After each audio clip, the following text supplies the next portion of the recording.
Hi all, I have another amazing game to show you from TCEC Season 19. Let's have a look. This is Ethereal against Stockfish, and it started off with d4.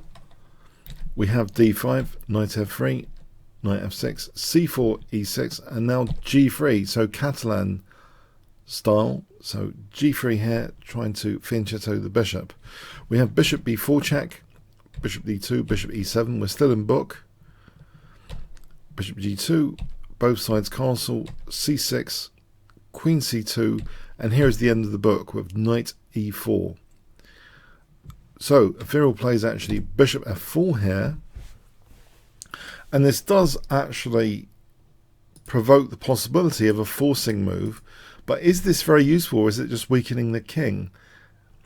In fact, Stockfish reckoned it was worth playing g5, and we have the bishop going all the way back, and we seem to have some sort of Dutch defense transposition, f5.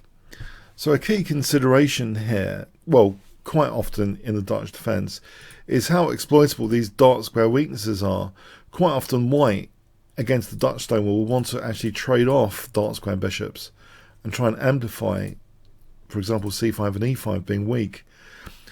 It seems here that that's not really an issue for black right now. We see knight bd2. In this position there have been two high level games. b3 has been seen before, and knight e5 has been seen before. And with b3, as in Lee against Van der Werf, black actually went on to win that in 54 moves. So that went like this. And there's nothing too spectacular with black's play, just to show you that. And knight e5 has been seen before, and this actually ended in a win for white. Salva against Borozenko in Chemblinsky 2017, and white actually did get, it seems, an interesting dark square campaign going. And well, the pawns also sliced. That was very interesting, and white went on to win from there. But here we see in this game knight bd2. So this is a departure from any human games now, it seems, any major human games high level. Knight bd2, and we see knight d7 contesting that e5 square. Rook d1, and I thought this intuitively, just intuitively, seems to weaken f2. You might think sometimes f2 is a soft spot, especially if we've got a rook here by default, with possibilities on the f file later. And I actually considered just intuitively b3 as a question, and it seems my own Stockfish 12 that I'm using didn't mind b3 either. It thought it was a reasonable try, just b3, just leave the rook, you know, protecting f2. For example, this position where white strengthens the e5 square, and it should be a small edge for white that will facilitate knight e5, a bit of a positional bind. So it's interesting that rook d1 was played, neglecting f2, and here actually we see rook f7, which is slightly interesting. The rook's got extra flexibility potentially. b3, and now guess what was played? Guess what Stockfish plays in this position? If I give you 5 seconds to pause video. Okay. Pawns don't go backwards, but here, is it a special case? h5. This is the sort of thing Nesmetanov would do, this aggressive pawn formation. We have white playing now knight takes e4. If h4, well, the bishop covers h4, black could just take and just, yeah, it's pointless. So what does white do? So knight takes e4, we have f takes, knight d2, and now h4 here. And the rook is eyeing that potential soft spot. The pawn chain is being undermined, basically, as well. We see f3. Interesting. White's weakening the king all the time, it seems, with these pieces huddled over here. Instead, if knight f1, it seems f takes and bishop d6 might be quite useful for black. The dark square pressure is amplifying here. For example, here a5, and if b3, g4, and it looks as though black is getting at least an equal position just by doing this kind of thing, keeping the queen and bishop, putting pressure on the dark squares, key dark squares. For sure, white's got no dark square bind here, which is what you normally expect from a Dutch stone wall. It's all seemed to be a bad nightmare version of the stone wall here from the white perspective. So f3, this doesn't look correct. It just really doesn't look correct. These pieces here in relation to the king, it looks as though white's taking too many risks intuitively with king safety. And in fact, we see h takes g being played. On e takes, it's possible that white actually springs out with an advantage after knight takes.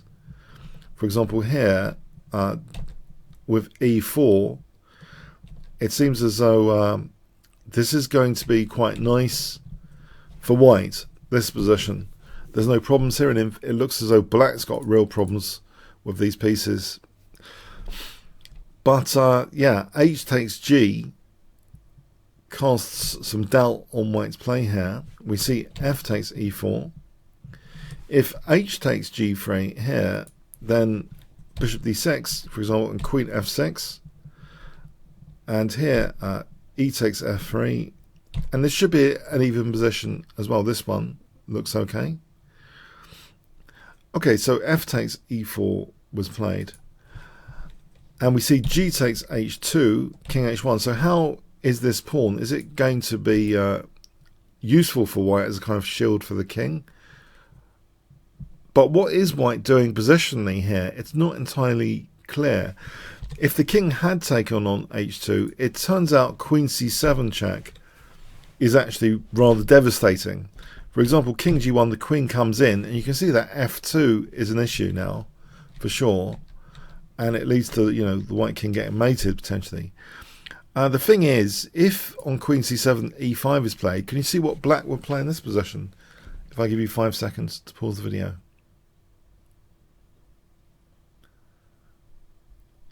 Okay, knight takes e5. Yeah, it's springing out still on that diagonal.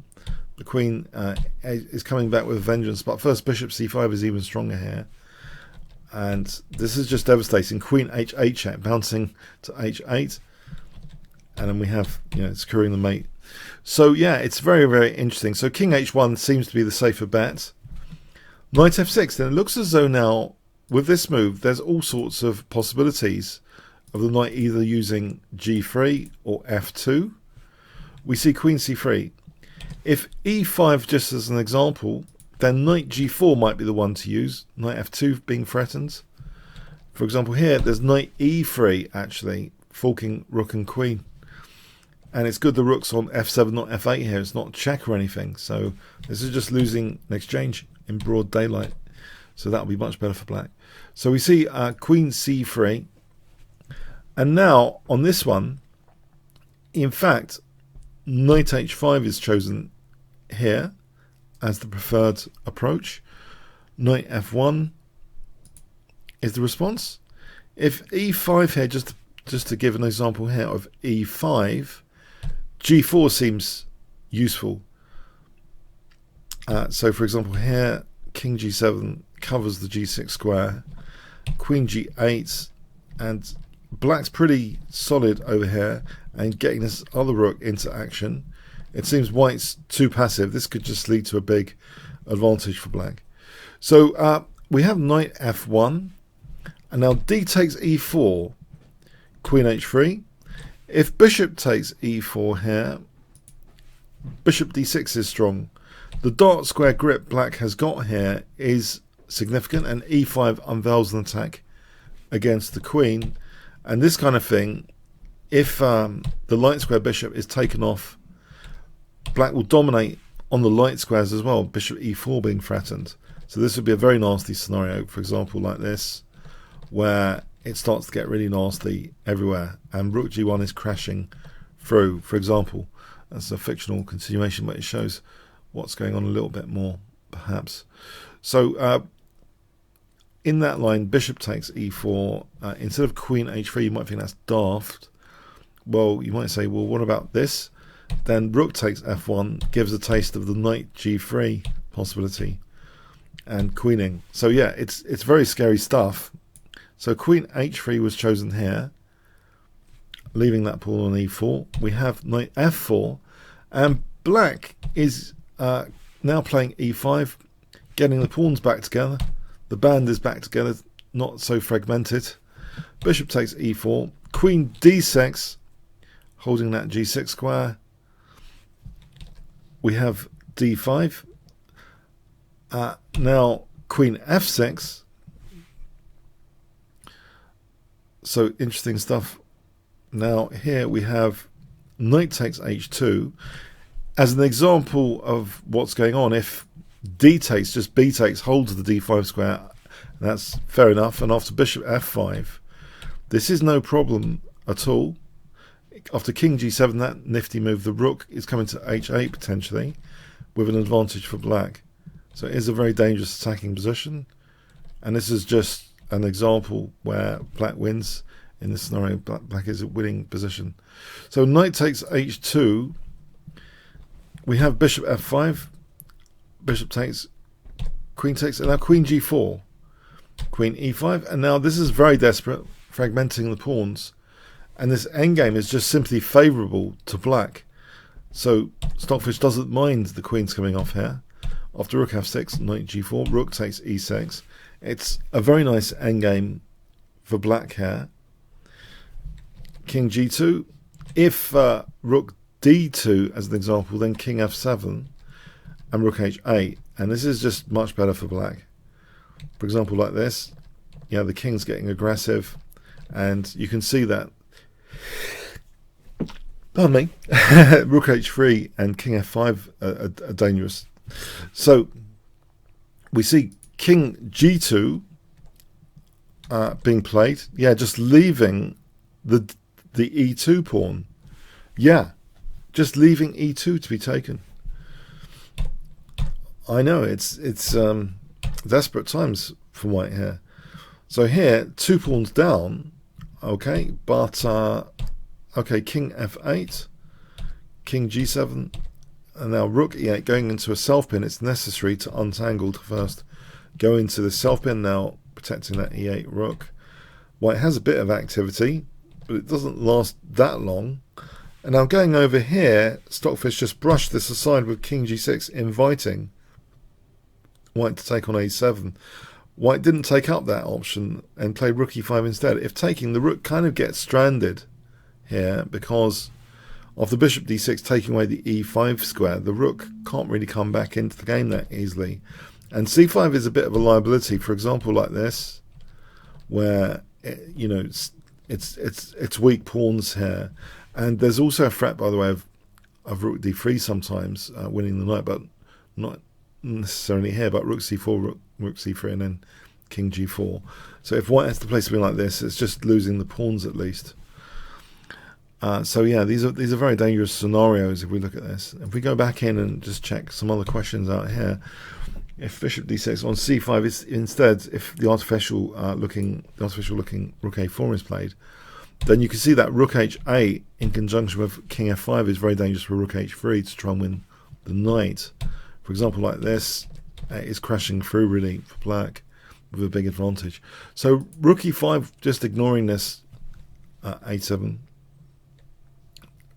So we have king f7, check, king f8, knight g4, bishop d8, rook f5, king check, king g7, knight e5, rook f8.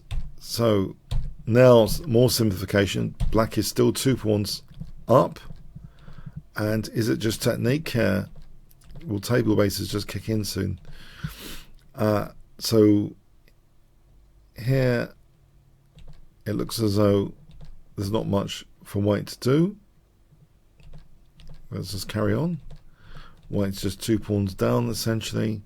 The king's improving, and this is just pure desperation. This c5 down, pure desperation.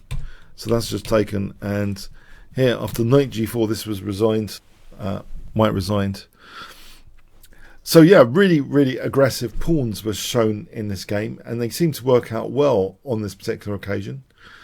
So there's some nuances in the position that work there. I have my suspicion intuitively about this rook leaving f2. I think the more positional, stable approach would seem to be b for him, bishop b2, and also Stockfish 12 validates that idea that then at least you could play knight e5, sort of bottling black up a bit, and holding on securely to f2. It seems the very, very aggressive play of h5, h4, hg, getting a pawn on h2 later. This represents a successful attack campaign leading to a favourable endgame on this occasion. So this is a really, really fantastic version of Stockfish. I've never been so excited for Stockfish in a tournament, embracing the neural network technology and creating beautiful games like this one. So very, very exciting. Follow the action at tsec-chess.com. By the way, I've released a new course at Udemy. It's at Kingscrusher TV/opening tango if you want to check that out. It's a complete black system to both d4 and e4 in a way. Check out the playlists, bit.ly/leaderchess, bit.ly/stockfish chess. There's a Suave chat forum, chat facility at Kingscrusher TV/Discord. And you can challenge me for a game at Chessworld, bit.ly/chessworld. If you register there, I'll be able to invite you for a game later. Okay, comments, questions, like, shares, subscribes with the notification bell, always appreciated. Thanks very much.